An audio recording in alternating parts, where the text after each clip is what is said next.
Bonsoir, soyez les bienvenus pour un nouveau numéro du Club de la Presse spécial élection législative au lendemain du premier tour. Nous allons refaire le match, référence toute trouvée, puisque d'habitude dans cette case c'est le Graouli Mag. Nous allons refaire donc le premier tour avec des confrères de la presse partenaire de cette émission. François Pelleret, bonsoir. Bonsoir à tous. France Bleu, à vos côtés Hervé Beaujou, le Républicain Lorrain. Bonsoir Jérôme, bonsoir à tous. Bonsoir Hervé, et en face Arnaud Demerlet, Moselle TV. Bonsoir Arnaud Demerlet. Bonsoir Jérôme Bergeron, on ne se quitte plus. Non, on ne se quitte plus, nous avons passé la soirée ensemble. Je pense que nous sommes un certain nombre de confrères et de consoeurs à ne plus se quitter, en tout bien tout honneur évidemment, pendant ces longues soirées et ces matinées de préparation post-premier tour. Nous allons voir ensemble ce premier tour en Moselle. Ils étaient 95 candidats sur la ligne de départ, il n'y en a plus que 18 à l'arrivée, puisqu'il n'y a évidemment pas de triangulaire en raison d'une abstention que nous avons calculée nous-mêmes. François Pelleret, avec nos petites mains et nos calculettes, une abstention record. 59%, la moyenne départementale, 59% d'abstention. La Moselle est l'un des plus mauvais élèves de France. Ouais, au niveau national, ça explique un certain nombre de résultats avant de faire le tour des différentes circonscriptions. Hervé Beaujou, est-ce que ça joue dans les rapports de force, dans les équilibres? Probablement. En tout cas, ça a contribué à un certain nombre d'éliminations sèches, vraisemblablement. Et puis, surtout, c'est un très mauvais signal. Quand on sait qu'en plus, historiquement, il n'y a jamais de mobilisation entre les deux tours pour les législatives. Alors peut-être que celle-ci va faire mentir l'histoire.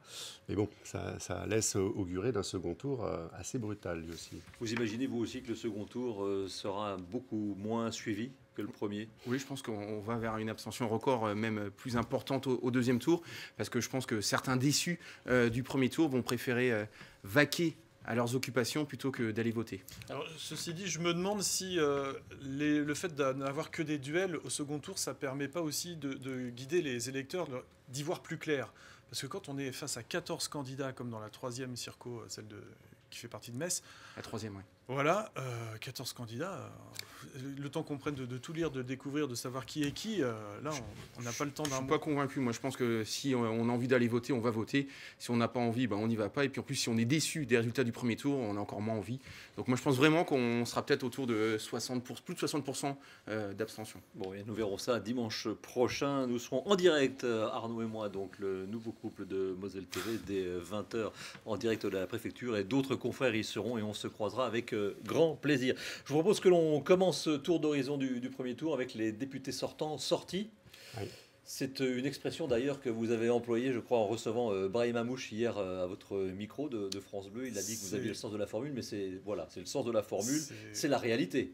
Oui, c'est assis au micro de France Bleu Lorraine avec une colère en lui, qu'il a exprimée pendant de longues minutes sur France Bleu Lorraine. Colère d'un climat délétère dans la campagne, dans la vallée de la Fench et jusque dans l'Orne, jusqu'à Moyeuvre-Grande, où il dit qu'il a été victime de coups bas de toutes parts. Il nous a dit que ce soit de la gauche, de gens de gauche qu'il connaît, qu'il côtoie. On peut mettre les résultats de la 8e circonscription pendant que et vous nous exprimez. de l'extrême droite également, du RN. Et il a vraiment dénoncé beaucoup de coups bas, sans entrer davantage dans le détail. C'est pas faute de lui avoir demandé. Mais bon, on sentait une colère monter en lui, puis qu'il a laissé sortir. Alors c'est une colère, certes, mais est-ce que il y a des éléments tangibles derrière cela? On voit évidemment qu'il est arrivé en 3e position derrière Laurent Jacobelli et Céline Léger. Il y a quand même un écart relativement conséquent. Je veux dire, on n'est pas comme par exemple Nicole Triss, dont on va parler dans quelques instants. C'est un écart assez net. Oui. Je pense que Brahim Amouche savait très bien que cette campagne allait être dure dans son déroulement, et il l'a exprimé effectivement hier. Et dur également dans la difficulté qu'il y aurait pour lui à exister et à se qualifier au second tour. On sait très bien, et le vote à la présidentielle l'a montré, que l'implantation du Rassemblement national sur ce terroir est maintenant profonde, durable. Laurent Jacobelli a transformé l'essai. Et avec la dynamique NUPES qui s'est créée au cours de cette campagne, Céline Léger réussi à en profiter et à venir chercher la deuxième place. Arnaud de Merlet, nous étions vendredi soir avec deux autres éminents confrères de France Bleu et du Républicain Lorrain, Naïg Haute et Philippe Marc. Et cette 8e circonscription faisait partie des circonscriptions que tous les trois vous aviez ciblées comme étant difficiles pour le député sortant. Et donc vous aviez raison. Oui, il n'est pas né de la dernière pluie, Brahim Mamouche. C'est pour ça que je suis un peu déçu. Alors, il a une colère noire, mais il peut peut-être expliquer ces fameux coups bas. C'est dommage d'en arriver là et de pas aller jusqu'au bout de sa réflexion. C'est dans le collage d'affiches, notamment. Bon, il ne nous a pas raconté comment, mais dans ces opérations-là. Après, c'est vrai que quand on est en face de soi Laurent Jacobelli, on sait très bien que dans le secteur d'Ayange, ça va être très compliqué. Laurent Jacobelli a obtenu plus de 50% dans la commune de Fabien Angelman. Donc, on savait très bien, en tout cas, je pense qu'on est tous d'accord pour dire que Laurent Jacobelli allait être au premier tour. La deuxième place allait se jouer entre Brahim Mamouche et Céline Léger. Et malheureusement, Brahim Mamouche, il a peut-être aussi un mandat qui n'a pas été simple. On sait qu'avec certains élus locaux, notamment sur ses prises de position, je pense à la 31 bis, il ne s'est pas fait que des amis. Donc ça explique peut-être aussi cela. On va reprendre donc les circonscriptions à rebrousse-poil puisque vous étiez dans la 8e avec Brahim Mamouche et nous allons maintenant aller dans la 5e circonscription avec Nicole Triss qui malheureusement n'est pas qualifiée pour très peu de voix. On va regarder cela, c'est moins d'1% ou autour d'1%. Là aussi, demi-surprise pour cette circonscription, Hervé Boggio. Oui, moi j'ai été personnellement assez surpris que Nicole Triss ne se qualifie pas. Alors il s'en faut d'un cheveu, hein, effectivement. Voilà, l'implantation LR dans la circonscription de Sarreguemines explique sans doute aussi que voilà, le coude à coude avec Vincent Settlinger a été rude et que finalement elle le perd pour quelques voix. Il faut dire que 5 ans plus tôt, donc c'était Céleste Lett, l'ancien maire de Sarreguemines, qui avait fait les frais de la vague qui portait La République en marche. Donc là, c'est, j'allais dire, une sorte de renversement de situation de vapeur. Il a manqué de 300 voix à peu près à Nicole Triss pour espérer se qualifier au second tour. Et je note que François Bourbeau, c'est lui qui était son suppléant à Nicole Triss il y a 5 ans, qui l'a quitté. Lui a engrangé 930 voix. Et vous faites de l'arithmétique. Voilà, bah c'est ça, les soirées électorales, on ressort la calculatrice. Voilà ce que je peux noter. Et puis Vincent Settlinger, c'est le retour d'un nom dans cette circonscription. Son grand-père a siégé 30 ans à peu près. Il a été élu 7 fois. 7 fois à l'Assemblée nationale, c'était les années 60, 70. Mais voilà, c'est peut-être un nom qui est resté encore présent dans les esprits et qui revient. Alors, Vincent Settlinger, nous l'avions hier en Zoom, hein, je crois, c'est cela, et nous a dit à ce propos que voilà, l'affiliation peut-être, mais ça n'est pas simplement le nom. Et on a eu la même réponse de la part d'Anne Boucher, qui, elle, n'est pas qualifiée pour le second tour, qui porte un nom aussi connu dans le pays boulageois. Mais bon, voilà, Vincent Settlinger, je le disais, c'est un renversement un peu des tendances, c'est un retour à l'histoire de cette terre sarregueminoise, plutôt droite, centre-droit. Oui, parce qu'il est aussi maire de Rohrbach Beach, comme son grand-père, puisqu'il l'a été également. On voit en tout cas dans cette circonscription deux choses. La première, que Settlinger est effectivement bien ancré dans le territoire, mais en face, Marie-Claude Voinson du Rassemblement national, quoi qu'elle en dise, même si professionnellement elle est à Sarreguemines, elle habite Metz. Donc au niveau de l'ancrage, c'est complètement différent, et pourtant on voit que le Rassemblement national est au deuxième tour. Donc c'est la particularité un petit peu de cette circonscription. C'est un transfert qui a été payant pour Marie-Claude Voinson, parce qu'il y a 5 ans, elle se présentait à Metz.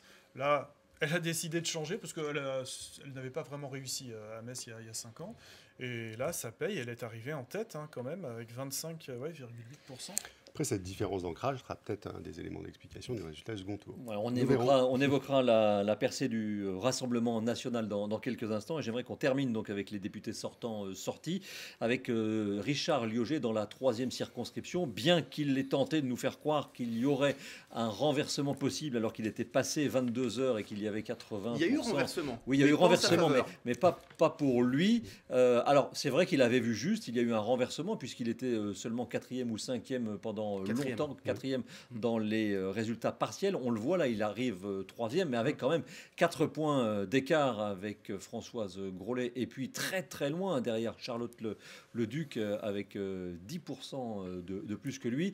Là, ça n'est pas, pardonnez-moi, hein, je vais peut-être être un peu direct, ça n'est malheureusement pas une surprise. Peut-être pour lui, mais pour les observateurs, moins. Oui, oui, on était certain que Richard Lieuget avait été identifié au préalable, mais comme un député peut-être sortant en danger. Après, voilà, le verdict des urnes, c'est quand même lui qui décide. Moi, j'observe, au-delà effectivement des failles peut-être chez Richard Lieuget, qu'effectivement, comme il l'a d'ailleurs lui-même fait remarquer, il y a sur cette circonscription 3 candidats de droite, centre-droit, qui font chacun des scores à 2 chiffres, ce qui explique, enfin un éparpillement qui explique aussi sans doute la déconvenue du député sortant. On peut dire 4, puisqu'on compte Nathalie Colin-Osterlier, Anne-Catherine Lecarte et puis Marie-Jo Zimmermann. Anne-Catherine Lecarte, oui. Ouais, il en veut surtout à Marie-Jo Zimmermann. Oui. Il nous a même expliqué sur France Bleu Lorraine qu'il faudrait additionner les voix, que normalement les voix de Marie-Jo Zimmermann auraient dû lui revenir. Oui. C'est comme ça qu'il a expliqué de manière arithmétique sa défaite. Mais bon. La politique, c'est pas que de l'arithmétique. Et puis, il ne faut pas qu'il fasse la veuve effarouchée. Il faut se rappeler qu'il y a 5 ans, les deux étaient au 2e tour. Donc, ça reste quand même quelqu'un qui est parmi ses rivaux. Oui, et puis il ne faut pas oublier non plus que M. Lieuget a été pendant longtemps au Parti Socialiste. Donc, on ne peut pas dire parce que soudain LREM est sorti du bois depuis quelques années, nous faisons partie de la même majorité présidentielle que celle de Marie-Jo Zimmermann, qui avait aussi revendiqué cette majorité-là. Oui, totalement, mais ce qui fait la différence, comme l'a très bien dit Hervé, c'est vraiment cette division de droite. Si la droite avait été unie, on peut penser que dans cette circonscription historiquement de droite, il y aurait eu le candidat au 2e tour. Puisque c'est vrai, on l'a dit sur le plateau de Moselle TV hier soir, c'est quand même le gros coup de tonnerre, retrouver au 2e tour une candidate NUPES face au Rassemblement National. Alors, il faut rappeler que Françoise Grollet était 3e il y a 5 ans. Là, elle est 2e, elle a longtemps été en tête. Donc c'est pour moi la grosse surprise au-delà des éliminations des sortants. Après, Françoise Grollet bénéficie de cette poussée continue depuis des années du Rassemblement national. Elle en fait partie aussi de cette dynamique. Et puis, la NUPES Charlotte Leduc, c'est Metz qui la place. C'est Messin qui la place. C'est quand les bureaux de vote messins sont sortis que les... On y viendra, mais le fossé entre les bureaux de vote messins et ceux dans les zones rurales... abyssal. Voilà. Mais Françoise Grollet, il y avait comme déjà la dynamique il y a 5 ans autour de Marine Le Pen. Donc pour moi, c'est pas une vraie surprise quand même. Que va devenir Richard Lieuget, sévèrement battu au municipal? Excellente question. Battu aux législatives, au premier tour. Excellente question. Alors, je lui ai posé la question hier soir. Il m'a rappelé qu'il était professeur à l'université bien sûr. Et qu'il continuait d'enseigner. Et qu'il exercerait Ça fait combien d'heures par semaine dans ce plaisante métier? Oh, il est taquin. Oui. Non, mais la question portait peut-être sur son avenir politique. Oui. Celui-là est sans doute plus incertain. Là, il n'a pas répondu sur l'avenir politique. On pourrait être méchant et dire que politiquement, c'est quand même très, très compliqué pour lui. Voilà pour les 3 députés sortis. Donc Brahim Hamouche dans la 8e, Nicole Trisse dans la 5e et donc Richard Lieuget dans la 3e circonscription. Nous allons voir maintenant les députés sortants toujours en course. Et un qui a eu très, très, très, très chaud, c'est dans la première circonscription, c'est Belkir Belhaddad. Vous allez le voir sur cette infographie préparée par les équipes de Moselle TV, notamment Alexis Delahaye. Il a eu très, très chaud. Parce que derrière lui, à 269 voix près, si nous avons fait les bons calculs avec François Pelleret, qui est mon aide de camp pour faire les opérations sur ma calculette. J'avais même arrondi à 250. Oui. C'est même devant lui. Devant lui. Ah oui, Belkir Belhaddad est second. Oui, est second, oui, c'est ça. Il est second, mais je veux dire, devant Esterlech, il a 269 voix d'avance. Donc c'est pour ça que je dis qu'il a eu très très chaud pour le 2e tour. Il était à 2 doigts de se faire éliminer lui aussi et d'être dans la catégorie des députés sortis. Alors que c'était parmi les députés, là aussi, par rapport aux observations de gens bien compétents, on ne l'imaginait pas en telle difficulté dans cette circonscription. Tout à fait. Je pense qu'effectivement, Belkir Belhaddad faisait sans doute figure parmi les députés LAREM sortants, l'un des plus solides, peut-être avec Isabelle Roche en Moselle-Nord. Et là, le verdict des urnes est pour lui assez sévère. Il a, je pense, senti vraiment le vent du boulet. Alors après, là aussi, on aura sans doute l'occasion d'en reparler un peu plus tard, il est vraisemblable qu'il ait fait le plus dur, d'une certaine façon, dans l'hypothèse où une dynamique de front républicain se met en place. Oui. François Pelleret. Oui, c'est encore une fois une circonscription à cheval sur Metz, où là, les scores pour la NUPES sont très forts. D'ailleurs, Grégoire Laloux du Rassemblement National est arrivé 4e dans les bureaux messins, alors qu'il est premier au global. Mais cette circo, elle remonte jusqu'à Amnéville, à Gondange, Marange, Rombat. Et là, ce sont des électorats peut-être un petit peu plus en colère contre Emmanuel Macron, contre la majorité. Même Montigny-les-Metz a voté NUPES en premier. Ouais. C'est dire. Voilà, Mézières, Marange, et ils ont voté pour le Rassemblement national et peut-être moins pour Belkir Belhadad. Donc c'est une surprise que Belkir soit en danger ou ait passé Belkir Belhadad. Oui, il a fait passer la trappe, ça aurait été une surprise parce que cette circonscription, comme je l'ai dit hier, c'est celle qu'on surnomme celle du président. Historiquement, c'est toujours en rapport donc avec la majorité présidentielle. Mais moi, ce que je retiens, encore une fois, c'est que si Yohann Haddadi ne s'était pas présenté pour le Parti socialiste, l'arithmétique toujours, Esterlech serait largement au deuxième tour et même en tête de cette circonscription. On en a parlé hier avec Michael Weber, qui campe sur ses positions. Oui. Toujours est-il que Esterlech, qui avait quand même de sérieuses chances d'être au deuxième tour, elle peut s'en mordre les doigts. Là, on peut se demander toujours qu'est-ce qui pousse les uns et les autres à se présenter en sachant que voilà, ils font 4-5%. On a eu la même discussion avec Raphaël Pitti qui se demandait pourquoi les gens n'avaient pas voté pour la majorité présidentielle de façon très, très claire. Mais voilà, dans quelle majorité faut-il le voir, d'autant que lui vient de rallier la majorité pas départementale, mais municipale et qu'il a aussi, entre guillemets, il a tiré une balle dans le pied. Donc voilà, c'est toujours difficile, mais c'est vrai. Est-ce que ces petits candidats, sans que ce soit péjoratif, ne font pas le jeu de leurs premiers opposants ? Alors, bien entendu, ça contribue à cette espèce de brouillard qui est très difficile à contrecarrer pour l'électeur lambda, on va dire. François l'évoquait tout à l'heure, quand il y a 14 candidats dans une circonscription, 12 dans une autre, c'est très très compliqué d'y retrouver ces petits, notamment au terme d'une campagne qui, il faut bien le dire, a été relativement atone, en Moselle comme ailleurs d'ailleurs. Mais comment en vouloir par exemple à Yohann Haddadi, qui était quand même sur le terrain depuis 6 mois, qui est quelqu'un de plus connu que Esterlech, et puis du jour au lendemain on lui dit non, ça sera pas toi sur la première circonscription.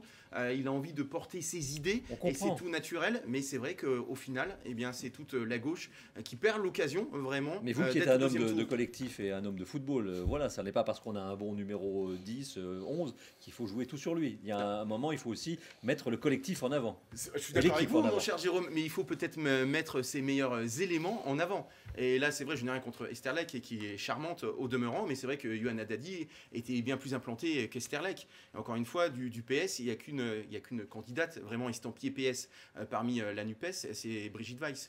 C'est un peu une candidature de protestation, Yohann Haddadi, contre cette nouvelle union de la gauche. Cette étiquette tombée du ciel. Qu'il dénonce, il a le droit de ne pas aimer cette union. Et il s'est dit, moi je maintiens ma candidature, et c'est vrai qu'elle est plutôt contre la NUPES, contre l'union de la gauche. Un autre député sortant qui s'en sort bien, décidément je fais des jeux de mots comme Philippe Marc dans le Républicain Lorrain ce matin, puisque je fais juste une petite parenthèse, Philippe, si tu nous regardes, en Moselle, en marche à reculons. J'ai trouvé le titre excellent, mon cher Philippe. Donc deuxième député sortant qui n'est pas sorti, c'est Ludovic Mendes dans la deuxième circonscription, qui se retrouve là, lui, face à une... candidate estampillée NUPES, voilà, donc Ludovic Mendes continue son petit bonhomme de chemin tranquillement mais sûrement, avec un petit écart quand même, ça n'est pas très flagrant, en sachant que sur notre plateau jusqu'à une certaine heure avancée de la soirée, Olivier Beauchat était ravi d'être au second tour, et puis tout a basculé lorsque les bureaux de vote messins ont rendu leur verdict. Alors effectivement, pour Ludovic Mendes, le fait est que c'est des trois candidats de la majorité sortante dans les circonscriptions messines, c'est quand même lui qui s'en sort le mieux, même si effectivement, et c'est une petite surprise, même si l'écart est effectivement relativement modeste. François Pelleret, sur Ludovic Mendes, qu'on n'entendait peut-être pas, ou pas aussi confortablement installé, alors même s'il n'a que 2 points d'avance. Ludovic Mendes, que j'ai senti hier soir combatif. Soulagé aussi. Soulagé, tout à fait, combatif, qui dénonce, qui emploie des mots, qui traite ses anciens amis de la gauche de radicaux. La radicalité, elle est aussi bien à l'extrême droite qu'à l'extrême gauche, donc il vise la NUPES. Voilà, il a des mots assez durs, mais bon, maintenant son ennemi, c'est Lisa Lahore, son adversaire plutôt. Et du coup, pour lui, la NUPES, c'est la radicalité. Arnaud de Merlet. Ouais, Donc Ludovic Mendes qui a eu une campagne aussi difficile, peut-être pas une campagne, mais un mandat difficile. Ouais, je lui ai posé la question si c'était pour lui comme une petite revanche, hein, parce que c'est vrai qu'il a morflé durant ce mandat. Alors il a répondu par la négative, mais c'est vrai que c'est en tout cas quand même une belle revanche pour lui d'être parmi les 3 candidats LREM des 3 circonscriptions Messine à s'en sortir le mieux. Et il est comme en ballottage plutôt favorable face à Lisa Laure. Et puis alors dans la 4e circonscription, là je dois le dire, tout le monde autour de la table vendredi soir était d'accord. Je pense qu'un certain nombre d'observateurs, même sans être journaliste ni politologue, que ce soit avec une carte de politologue officielle ou une carte de politologue de bistrot, avaient vu juste, puisque Fabien Di Filippo réalise le meilleur score de tous les députés sortants avec 45,98%. Alors avec un peu plus de participation, il serait passé au premier tour. Et quelques voix supplémentaires, il pouvait passer au premier tour. On va dire que dans une configuration peut-être plus classique, il serait sans doute passé au premier tour. C'est le résultat d'une implantation qui est très très sérieuse de la part de M. Di Filippo, et puis aussi d'une circonscription qui est faite, on va dire, pour la droite classique. C'est quelque chose de tout à fait patent. La plus rurale de la Moselle, mais celle qui vote le plus aussi. Oui, on se déplace le plus. Absolument. Bon, l'abstention n'était que de 53 et quelques pourcents, c'est quand même assez énorme, mais c'est la plus faible abstention de tout le département. C'est vrai que c'est pas passé loin. Il a failli être le 6e député élu dès le premier tour hier. En France. Il n'y en a eu que 5 sur toute la France. Il était à 21% des inscrits. Quand même hier, à 4 points. Avec un peu plus de mobilisation, avec un peu plus de mobilisation, ça passait. C'est quand même 4 points. Oui, non, mais il fallait les chercher. Avec un taux de participation classique, comme on a connu lorsque nous étions jeunes et beaux, ça passait. Mais c'est vrai qu'il occupe bien le terrain dans ce qui est la plus vaste des circonscriptions. C'est le digne héritier d'Alain Marty, finalement. Tout à fait. Le maire de Sarrebourg. Et c'est vrai qu'il a fait du bon travail depuis qu'il est en place depuis 5 ans. Il n'est pas le troublion de l'Assemblée pour rien, et ça marque les esprits quand même. Quand on a un député qui se fait entendre et qui est en plus présent sur le territoire, forcément, avant d'aller pour le vote, ça marche. Ce que disent les observateurs quand on évoque Fabien Di Filippo et le député de cette 4e circonscription, c'est qu'il est partout, à toutes les manifestations, que ce soit sportives, culturelles, il est partout. Donc voilà, le travail sur le terrain paie, visiblement. Et la visite la semaine dernière de François Bayrou pour sa candidate MoDem, Émilie Kremer, finalement n'aura eu que peu d'impact, si ce n'est zéro. Non mais en fait, c'est à se demander... à quoi servent les visites de poids lourds politiques comme ça pour soutenir On peut se poser la question, puisque vu ce que François Hollande a pesé dans la balance pour les 4, ils étaient 4, c'est ça? Après, Jean-Luc Mélenchon est venu en Moselle, et il y a 4 candidats de la NUPES au deuxième tour. Donc, vous faites bien de le rappeler, c'est vrai, vous faites bien de le rappeler. Il est venu à l'ABC dans un petit déjeuner rapidement expédié. Parce qu'il y aurait pu avoir le grand chelem de la NUPES dans les circonscriptions Messine. Ça passe à rien pour Esterlec. C'est ça.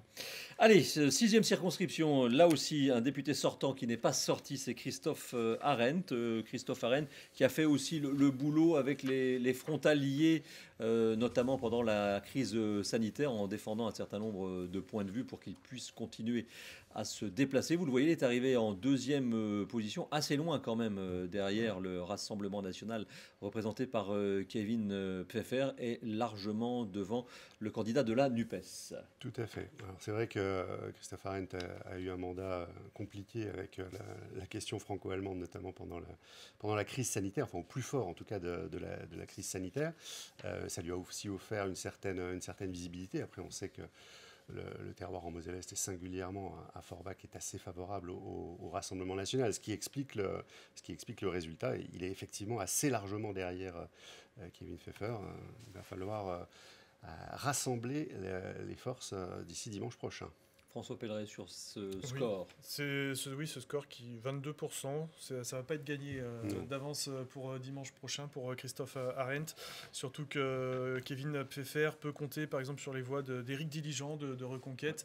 C'est pareil, le bassin houillé, c'est un territoire où il y a beaucoup de citoyens en colère. Il y a beaucoup de gilets jaunes. Il y en a eu beaucoup sur les... Alors, il y a Forbach, aussi Saint-Avold. Saint-Avold, c'est une autre circo, mais c'est vrai que dans toute cette Moselle-Est, ça proteste beaucoup. Et puis, je voudrais juste signaler Florian Philippot. Vous voulez qu'on en parle? Là, c'est à peu près la même question que Richard Liogé, et peut-être même encore de façon plus accrue et plus crue. La candidature qui est l'avenir. qui est l'avenir. Ça fait longtemps que c'est la candidature de trop. Il faut rappeler que c'était quand même la 3e fois qu'il se présentait à cette élection dans cette circonscription. Les 2 dernières fois, il avait été au 2e tour. Là, il en est, mais alors, très très loin. En fait, il y a 5 ans, il était au second tour avec l'étiquette FN. Oui. Là, il est à 4,62%. Finalement, son nom n'engrange pas de vote. C'est l'étiquette qui le portait il y a 5 ans. C'est ça qui est la intéressant. greffe n'a jamais vraiment pris, manifestement. C'est ça qui est intéressant quand vous parlez d'étiquette, c'est à se demander si les gens dans l'isoloir, les électeurs, regardent bien le nom, peut-être un ou deux quand ils le connaissent. Mais là, voilà, NUPES, Rassemblement National, on a l'impression qu'on est sur ce que voulait franchement M. Mélenchon. C'est un 3e tour et sur la perspective de ce qui s'est joué il y a 2 mois avec les élections présidentielles. En tout cas, c'est une victoire pour le RN face à celui qui les a quittés, Florian Philippot, parce que Kevin Pfeffer a fait un score à 30%. Voilà, pour le RN. Ça fait partie, on aura l'occasion d'en reparler, mais ça fait partie des circonscriptions qui pourraient basculer, puisque justement François Pelleret le disait. Alors, dans certaines circonscriptions, ils étaient plusieurs dans la droite classique. Là, ils étaient plusieurs dans la droite extrême, l'extrême droite. Et donc, si on ajoute les voix, c'est possible. Oui, je rejoins tout à fait Hervé, puisqu'il y a déjà 2000 voix d'écart entre Kevin Pfeffer et Christophe Arendt. Et si on ajoute les voix de Florian Philippot, mais également Éric Diligent, on arrive quasiment à 4000 voix, en sachant que Christophe Arendt a récolté 5122 voix au total. On peut penser qu'il doit doubler son score. Donc, et effectivement, toute cette semaine, il va falloir rameuter les troupes et fédérer, et ça va pas être simple. Il part de loin. Convaincre peut-être les électeurs de gauche de la NUPES. Je ne sais pas si ça sera faisable, s'il y arrivera. Et puis il reste presque l'homme à abattre, Christophe Arendt, puisqu'on sait très bien que ce vote des législatives est un vote sanction contre la République En Marche. 7e circonscription, autre députée sortante qui s'en est sortie, c'était Hélène Zannier, donc dans cette circonscription. Alors elle arrive en 2e position, comme nous allons le voir. Hélène Zannier derrière Alexandre Loubet, un parachuté du Rassemblement National et pas des moindres, puisque c'est le responsable de la communication du parti de Marine Le Pen. Hélène Zannier qui donc s'en sort plutôt bien face à un cadre du Rassemblement National qui réfute ce terme de parachutage, tel qu'il nous l'a dit hier soir. Oui, il a longtemps assumé pendant la campagne. Oui, c'est ça. Il a été effectivement polémique sur la question. Bon, il est clairement parachuté. Oui. Je pense que lui-même le sait parfaitement. Même s'il a acheté, où il a un logement, nous a-t-il dit, je ne sais plus où, mais bon. Forcément. Oui. Forcément. Alors, le fait est que, pour le coup, le parachutage a plutôt bien fonctionné. Lui également, il fait le plein des voix RN, je pense, à près de 34%, laissant la sortante très très très loin derrière. Ça va être là aussi un petit peu à l'image de la 6e, ça va être je pense compliqué pour Madame Zannier qui va devoir bien créer la dynamique et sur un terroir où c'est compliqué. C'est très très compliqué. Je dirais sortir les rames. 5 jours pour sortir les rames et trouver et combler ce retard de plus de 4000 voix. C'est quand même assez énorme. 11 points d'écart, 22-33%. Pour Hélène Zannier. Alexandre Loubet, il a beau être parachuté, mais finalement, le pari est à moitié réussi jusqu'à maintenant, avec cette technique du parachutage. Moi, je dirais que cette stratégie est même réussie, parce que quand on voit que Luc Muller arrive en 3e position, et puis Anne Boucher en 4e position, Luc Muller, il y avait quand même une vraie alliance là autour de sa candidature. Il n'y avait pas de dissidence en face. Et Anne Boucher, c'est un nom. Donc, arriver devant ces 3 personnalités, ces 3 élus, avec autant d'avance, on peut penser effectivement que ce parachuté peut arriver à bon port dans cette circonscription. Et puis, oui, pardon. Ça en dit long aussi sur, j'y reviens, mais sur l'ancrage qui est maintenant durable et profond du Rassemblement National, singulièrement dans l'est du département. Et comme vous le disiez, Jérôme, il y a quelques minutes, singulièrement sans préjudice effectivement du nom. C'est l'étiquette est vraiment le viatique aujourd'hui qui permet à ces candidats de s'imposer. Et dans la 9e circonscription, là aussi, donc la députée sortante s'en sort puisqu'elle sera au second tour, c'est Isabelle Roche. Et là aussi, les observateurs de tout poil avaient vu juste en prédisant un premier tour plus ou moins confortable. Alors la surprise, ça n'est pas Isabelle Roche, mais c'est peut-être la seconde personnalité qui s'est qualifiée à peu de choses près pour ce deuxième tour, Brigitte Weiss. Alors, Brigitte Weiss, c'est quelqu'un qui est très implanté de très longue date à Thionville singulièrement et en Moselle-Nord au-delà. Donc oui, surprise peut-être, demi-surprise. Le fait est que, à contrario de ce qu'on disait à l'instant sur la Moselle-Est, sur cette circonscription, les scores du Rassemblement national sont très faibles en règle générale. Oui. Et là, ça se vérifie encore. Ce qui en fait une circonscription, pour Isabelle Roche, et tant mieux pour elle, tout à fait taillée à la mesure d'une députée ensemble, peut-être, avec derrière elle, effectivement, Madame Weiss, mais assez loin derrière elle. Isabelle Roche qui a fait le meilleur travail. Score et qui a obtenu le meilleur score d'un député de la majorité sortante, quand même, avec 32% ne l'oublions pas. Des voix, donc c'est à elle que ça revient. C'est passé comme de justesse pour Brigitte Weiss, même si c'est vrai que le RN n'a jamais été très fort sur ce territoire thionvillois et jusqu'à la frontière. C'est moins de 200 voix. Voilà, ça s'est joué à moins de 200 voix avec le candidat Stéphane Reichling du RN. Donc c'est passé de justesse, mais Brigitte Weiss, elle est connue, elle est élue depuis des années et des années à Thionville. Elle est souvent dans l'opposition, elle est issue du PS. Très présente. C'est un nom connu, non, en revanche... Isabelle Roche et Brigitte Weiss ont siégé côte à côte au conseil municipal. Dans un temps que les plus jeunes ne peuvent pas connaître, c'est ça. C'est encore une déception pour les Républicains, avec Lucas Grandjean arrivé 4e, 6,8% de score. Sur une terre aussi qui est de droite historiquement. Mais elle est plutôt tournée vers l'horizon maintenant, la terre. Ouais, c'est ça, vers l'horizon. Et vraiment, plus vers les LR. Ça montre bien que LR est une marque qui ne rapporte plus. Oui, mais vous êtes dur. On sait très bien que Isabelle Roche, même si elle est LREM, elle est quand même soutenue par Pierre Cuny. Et que Lucas Grandjean, même s'il est LR, il est au conseil municipal de Pierre Cuny. Donc il y avait le choix entre le choix de la raison avec Isabelle Roche ou le choix de l'opinion politique avec Lucas Grandjean. Les Thionvillois ont logiquement plébiscité la sortante. Donc c'est une demi-surprise pour moi que Lucas Grandjean arrive avec 6,80. Je voulais juste illustrer vraiment la chute qui continue de LR. Après, Isabelle Roche avait quand même fait 70% au deuxième tour en 2017. Elle avait déjà été plébiscitée à l'époque, le meilleur score. Donc elle continue sur sa dynamique. Et puis effectivement, avec le réservoir de voix de Lucas Grandjean, puisqu'ils appartiennent à la même majorité municipale, voire Lionel Bider, le lieutenant de Patrick Luxembourger, on peut penser, entre guillemets, que ça va bien se passer pour Isabelle Roche.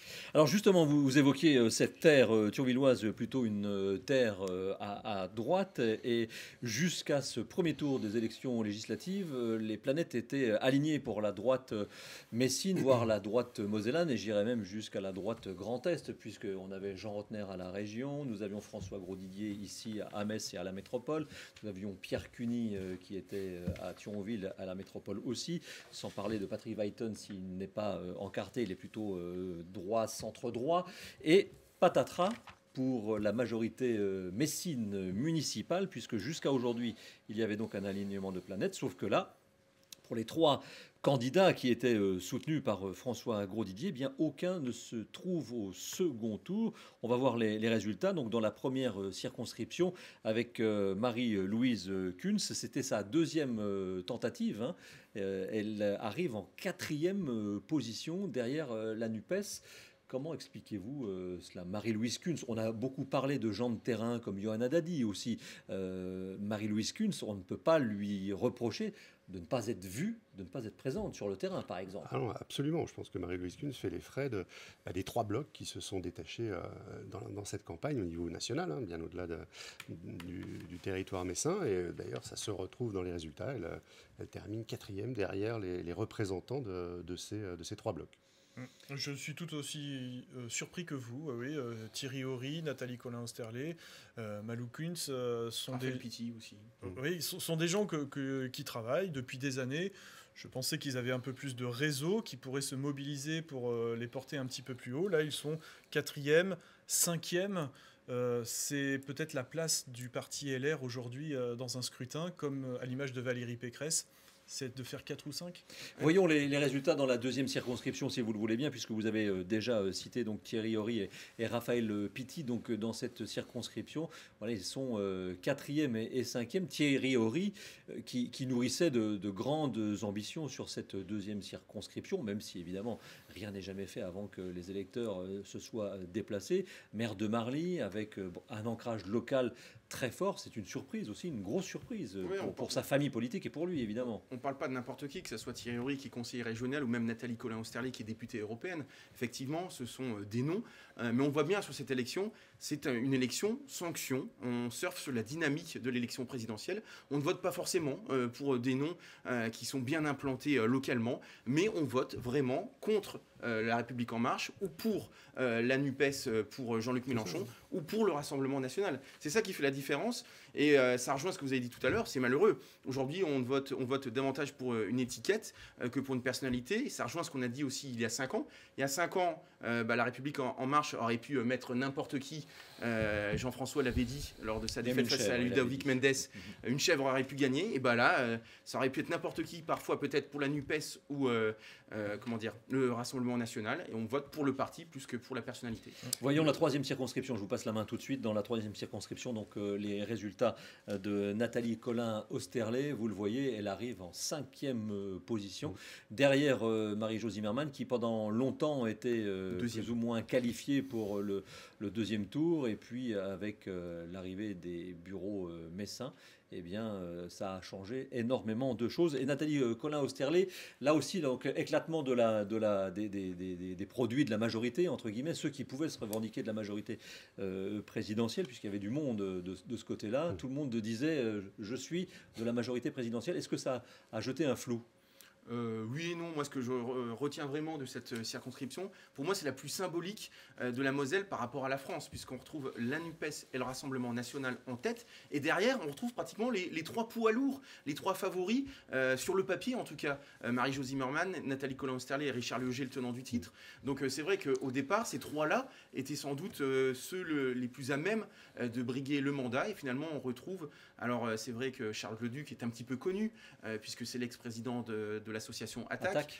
Que Françoise Grolet est là aussi depuis longtemps dans le paysage médiatique et politique. Mais Françoise Grolet, on en parlait tout à l'heure, elle était 3e il y a 5 ans. Donc pour moi, vraiment, ça prouve encore une fois que sur cette élection, on a voulu voter pour les candidats de la NUPES et pour le Rassemblement National. Et que la carte de visite, désormais, n'est plus du tout une assurance de risque d'exister dans une élection, quelle qu'elle soit d'ailleurs. Mais ça s'est vérifié de manière effectivement assez cruelle dans cette législative, dans les 3 circonscriptions messines en particulier, avec ce phénomène aggravant, on va dire, de la dispersion des voix pour la 3e. Ouais. En tous les cas, dispersion des voix, même si Nathalie Colin-Osterlé m'a demandé hier soir tard de rectifier qu'elle ne faisait pas partie de la même famille politique que Marie-Jo Zimmermann, certes, mais elles se prévalaient toutes les deux de la majorité présidentielle. Donc ce sont aussi... Non, ma majorité municipale. Et présidentielle pour Marie-Jo Zimmermann. Et donc c'est un peu difficile pour l'électeur et l'électrice de s'y retrouver dans ces nuances bleu clair, bleu moyen. C'est là où il y avait 14 candidats, notamment. Oui. 14... Ceci dit, la moyenne nationale, c'est 11 candidats par circo, ce qui est déjà pas mal. C'est énorme. Je voulais juste ajouter que le maire de Metz, François Grosdidier, a forcément compté les résultats dans les bureaux de vote messins et il s'est rendu compte, comme nous tous, que la NUPES est très très forte, la gauche est très forte dans les bureaux de vote messins. Voilà ce que dit François Grosdidier. Merci de faire la transition, François Pellerin. Nous l'avons rencontré ce matin devant l'hôtel de ville, le maire de Metz. Ce qui est embêtant, c'est quand on n'a plus que le choix entre l'ultra-gauche et l'extrême droite. Et dans ma vie, j'ai toujours fait voter, y compris pour mes propres adversaires au second tour quand ils étaient en face des extrêmes. Donc je n'ai jamais hésité à faire voter pour la gauche démocratique, mais ce n'est pas aujourd'hui ce qu'incarne l'ultra-gauche. Donc entre l'extrême droite et l'extrême gauche, il est impossible pour un républicain, pour un démocrate de choisir. Ne pensez pas se retrouver dans cette situation. Et c'est une situation assez grave dans laquelle le pouvoir actuel a une certaine responsabilité dans le fossé qu'il a creusé entre les citoyens et le président du gouvernement. Tous ceux qui votent pour ces candidats ne sont pas des extrémistes, mais ils sont en colère et ils l'ont exprimé d'une façon regrettable. Donc là, François Grosdidier qui place clairement le sujet au niveau national. En revanche, j'aimerais qu'on s'arrête quelques instants puisque nous sommes à 2 ans de mandat à peu près municipal, si j'ai bien compté. Il en reste 4. L'année prochaine, c'est la mi-mandat, toujours un moment important quand même dans les équipes municipales. François Grosdidier, quand il regarde les résultats d'hier soir et de ce matin, doit se poser des questions quand même pour la suite. N'oublions pas qu'il a été élu avec une poignée de voix devant Xavier Bouvet. 197. Ça doit l'interroger quand même, Hervé Bogiaud. Ah ben, l'interroger, bien sûr, parce que c'est un grand connaisseur de la carte électorale, donc je pense qu'effectivement, il a scruté ça de manière tout à fait détaillée. Après, je crois qu'il est un peu compliqué de transposer tel scrutin sur tel autre pour en tirer des enseignements. Néanmoins, ce que François indiquait tout à l'heure est un fait, oui, François Pelleret, pardon, est un fait indéniable. Le vote NUPES est très haut sur les bureaux messins, et ça, c'est quelque chose avec quoi il va falloir composer, bien entendu. Comme toutes les grandes villes, Strasbourg est toute rouge de la couleur de NUPES. Toutes les grandes villes, oui, à Paris également, il y a beaucoup d'arrondissements, de circonscriptions où la NUPES est très forte, où il y a eu des élections au premier tour. Sur les 5 députés élus hier en France, il y en a 4 NUPES. 4 au premier tour. Ouais. 4 au premier tour, oui. Arnaud de Merlet, est-ce que le maire de Metz, président de la métropole, doit s'inquiéter pour une éventuelle réélection dans 4 ans? On en est encore quand même très loin. Et il faut rappeler, mon cher Jérôme, qu'il y a un an aux élections départementales, la majorité municipale avait fait le grand chelem. Je ne pense pas qu'en un an, les électeurs aient voulu sanctionner la politique de François Grosdidier. C'est simplement qu'aujourd'hui, les jeunes électeurs messins ont voulu vraiment voter en faveur du parti de Jean-Luc Mélenchon. Voilà donc ce que l'on pouvait dire sur la majorité municipale qui a été mise à mal par les résultats de ce premier tour. Voyons maintenant dans les minutes qui suivent le Rassemblement national qui poursuit sur sa lancée, sur sa flambée des présidentielles, puisque 7 candidats sur 9 sont présents au second tour. Là, il n'y a pas de surprise. Ça fait des années que petit à petit le score monte et les candidats se qualifient de plus en plus nombreux. C'est ça, l'ancrage se confirme d'échéance électorale en échéance électorale. Alors avec parfois des loupés, bien sûr, mais en l'occurrence, cette échéance législative n'aura pas été loupée. Cette circonscription, effectivement, où dans les duels au second tour, il y aura un candidat Rassemblement national, donc plusieurs, et c'est peut-être ça la nouveauté, entre guillemets, donc plusieurs là sont cette fois-ci très sérieusement en position de l'emporter. Et puis ça ne joue à rien pour le Grand Chelem, puisque les deux recalés, c'est Olivier Beauchat dans la 2e circonscription et Stéphane Reichling dans la 9e, et on a vu à chaque fois que ça s'est joué à quelques voix près. Donc le Rassemblement national aurait pu réaliser vraiment le Grand Chelem, et ça c'est nouveau, vraiment. Et ce qui est fort aussi, c'est que sur ces 7 circos où ils sont présents, ils sont arrivés en tête dans 5 des 7. Ça aussi, c'est un signe que la poussée elle continue, elle ne s'arrête jamais. Et puis une belle avance pour certains aussi, que ce soit pour Laurent Giacobelli, Kevin Pfeffer ou Alexandre Loubet. Qui transformera l'essai dimanche C'est la question que je vous poserai à la fin. Pour voir si vous avez... Dans la 6e. Si vous lisez dans le mar de café Pfeffer, ou dans les boules de cristal. On Alexandre Loubet. Dans un instant. Mais qu'est-ce qu'il faut? C'est la question qu'on leur a posée à tous hier soir et toutes ceux qui sont venus sur le plateau de Moselle TV pendant notre soirée législative depuis la préfecture. Qu'est-ce qu'il faudra cette fois-ci pour transformer l'essai? Puisque là, ils sont 7 sur 9. Il y a 5 ans, en 2017, vous m'arrêtez si je me trompe, Arnaud de Merlet, je pars sous votre contrôle, ils étaient 5 sur 9 à l'arrivée. 0. À l'arrivée, 0, absolument. Est-ce qu'on a la même attitude du Front républicain, à votre avis, en 2022 qu'en 2017, où les électeurs sont capables maintenant d'envoyer un député RN à l'Assemblée nationale? Plus que le Front républicain, je pense que c'est la très forte dynamique La République en marche à l'époque, qui avait tout emporté sur son passage à la législative 2017. Aujourd'hui, on le voit bien, on est dans une configuration qui est très très très différente. On le voit du fait des sortants qui ont été éliminés et de ceux des sortants qui ne sont pas dans des positions forcément extrêmement confortables et qui, eux, devront compter sur un réflexe de front républicain qui reste attendu. Rien ne prouve que ce réflexe et cette dynamique va se mettre en place pour faire barrage au Rassemblement national. Donc je pense, moi, que la configuration 2022 est très très différente de celle de 2017 et que dans cette configuration, il m'étonnerait beaucoup, et je ne lis pas dans le mar de café, mais il m'étonnerait beaucoup qu'aucun député mosellan au soir du 19 juin prochain ne soit sous l'étiquette Rassemblement national. Donc vous vous mouillez. Ce qu'il leur faut pour l'emporter au second tour, c'est déjà une grande avance depuis hier au premier tour, parce qu'après, quelle réserve de voix. Le RN, hier, rappelait qu'il se présente seul, sans alliance, sans coalition, contrairement à la NUPES, contrairement à Ensemble autour d'Emmanuel Macron. Eux, ils font des scores, et parfois des gros scores, tout seuls. Bon, maintenant, ils sont tout seuls. Donc, s'ils n'ont pas d'avance, comment transformer l'essai? C'est pour ça que, moi, je vous le dis, oui, l'avance, elle est forte à Forbach, elle est forte à Saint-Avold, à Hayange également, elle est assez forte. Néanmoins, ils ont de possibles réserves de voix dans certaines de ces circonscriptions. Alors, ils ont 1000 voix possibles avec Reconquête. Mais reste à savoir ce que vont faire les électeurs d'Emmanuel Macron, qui doivent faire un choix entre RN, NUPES ou rester à la maison, ou vote blanc. À votre avis? Est-ce qu'ils... alors, j'en viens à Elisabeth Borne, Madame la Première ministre, qui a une position du cas par cas. Alors, pas une voix pour le Rassemblement national. Et pour la NUPES, ça dépend des candidats, dit-elle.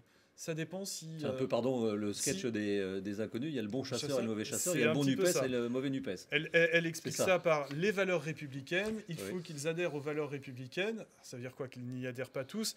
Et là, dans le détail, elle explique, ceux qui n'arrêtent pas de critiquer la police, qui veulent la démanteler, ceux qui soutiennent plus Poutine que l'Ukraine, ceux qui veulent sortir de l'Europe, c'est pas compatible avec un soutien de la Macronie. Donc autrement dit, il faudra gratter sous l'écorce pour voir quelle est la couleur du fruit. On a souvent parlé de la pastèque, vert et rouge à l'intérieur. De quel parti vient le candidat de la NUPES? Si le parti de la NUPES, si le candidat vient d'un parti, par exemple, au hasard, LFI ou le Parti communiste, peut-être moins que s'il vient du PS et des Verts. Monsieur Roussel du Parti communiste ne pose pas problème à Madame Borne. Ah d'accord, donc c'est pas aussi facile que ça. C'est vraiment du cas par cas. Je crois que c'est surtout LFI. Je crois que c'est Jean-Luc Mélenchon qui pose un problème à Madame Borne.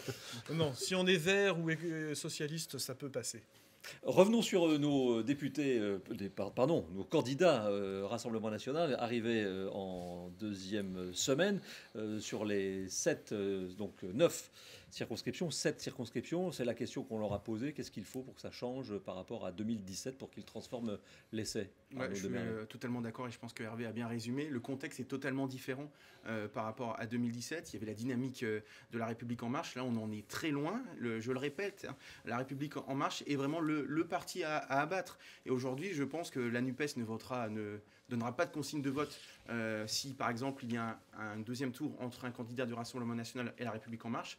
La NUPES ne donnera aucune consigne de vote. Donc ça peut être inquiétant.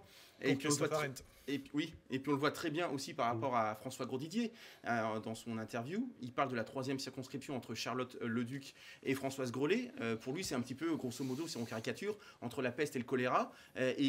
Pareil, il ne donnera aucune consigne de vote. Donc, on en parlait tout à l'heure en aparté avec notre maquilleuse René-Anne Hauser. Et c'est vrai que on raconte tout. Pour beaucoup, c'est vrai que la NUPES, c'est un petit peu l'extrême gauche déguisée. Donc, entre deux extrêmes, c'est difficile pour les républicains, les démocrates, de voter pour l'un ou l'autre. Il y en a un qui a été clair, c'est Richard Lioger. Il a dit, moi, en mon nom personnel, je voterai pour la NUPES. C'est la seule position claire que j'ai entendue de la soirée. Puisque vous en parlez, la NUPES a créé la sensation, on peut le dire, puisque c'est quand même une alliance qui est toute récente, qui a réussi à se faire un nom. Alors évidemment, il y a quand même à la tête de la NUPES une personnalité qui sait haranguer les foules et qui s'y connaît en matière de communication. 4 sur 9, donc cette fois-ci. Et vous parlez justement c'est la 3e dans la 3e circonscription. Donc c'est assez incroyable ce débat, ce duel qui va avoir lieu entre Charlotte Leduc et Françoise Grolet. Pour une circonscription qui est sociologiquement de centre-droit, oui, c'est même presque consternant. Mais c'est la réalité telle qu'elle est sortie des urnes hier soir, absolument. La 2e circonscription, c'est Ludovic Mendes contre Lisa Lahore, qui a été qualifiée véritablement dans toutes les dernières secondes du temps réglementaire, puisque nous étions encore à l'antenne, et ça n'était pas du tout les scores de cette 2e circonscription. C'était Olivier Beauchat qui était, lui, qualifié pour le second tour. Là aussi, on voit bien, il y a un point d'écart entre les deux. donc c'est-à-dire rien du tout. Mais c'est vrai que c'est surtout dans la 3e circonscription où on peut penser que Charlotte-le-Duc, en plus, elle a une marge d'avance, vraiment, sur Françoise Grolet. Si les planètes s'alignent, et ça semble le cas, elle est bien partie pour avoir le siège de député. Là où ça se complique pour les candidats, les opposants, c'est qu'ils n'ont quasiment rien vu venir. Enfin, pour la NUPES, ça fait quoi, un mois que ce mouvement existe. C'est incroyable d'arriver si facilement en l'espace d'un mois. Ça donne raison alors vous n'êtes pas d'accord puisque vous dites que voilà, on crée trop de choix, mais ça donne raison à ceux qui ont envie de s'associer pour créer ce deuxième tour. En s'associant, ils ont réduit aussi le choix. On Oui, aurait pu en avoir encore plus. Oui. S'il y avait eu un candidat vert, socialiste, communiste, France Insoumise, ça faisait 4 de plus. Oui. Mais ça fait des déçus. Voilà. Mais je refais le parallèle avec il y a 5 ans la génération En Marche. Et ben là, on a la génération NUPES avec des jeunes candidates. Le profil, on le retrouve pas mal. Très féminin. Très féminin. Sur les 3 candidates Messines, sur Céline Léger à Hayange. Les 4 au deuxième tour sont des femmes, puisqu'on rajoute Brigitte Verts. Et puis vraiment le même profil, jeune femme qui se présente souvent pour la première fois à une élection et qui arrive en première ou deuxième. Qui ont un passé militant souvent, mais qui se présentent. Oui, mais c'est quelque chose de faire campagne en son nom. C'est quand même pas rien. C'est un peu la génération peut-être Caroline Fiat à Pont-à-Mousson. Céline Léger est proche de Caroline Fiat. Voilà, elle a fait des petits et des petites. Et voilà, on est dans la génération NUPES en 2022. La NUPES est, je pense, un excellent catalyseur des mécontentements. Et il y a des mécontentements dans la société française aujourd'hui, on le sait. Oui. Et voilà, ils ont su capter cet instant, voir si ils vont transformer l'essai le 19 juin prochain. Nous verrons ça évidemment sur Moselle TV tous ensemble. Dernier point que je voulais aborder, alors c'est un peu en guise, c'est pas ironique, mais LR peut-il doubler son score? Ils étaient partis de 1, est-ce qu'ils peuvent arriver à 2 avec Di Filippo dans la 4e et Zettlinger dans la 5e? Pour Di Filippo, tous autour de la table, vous êtes d'accord pour dire que oui.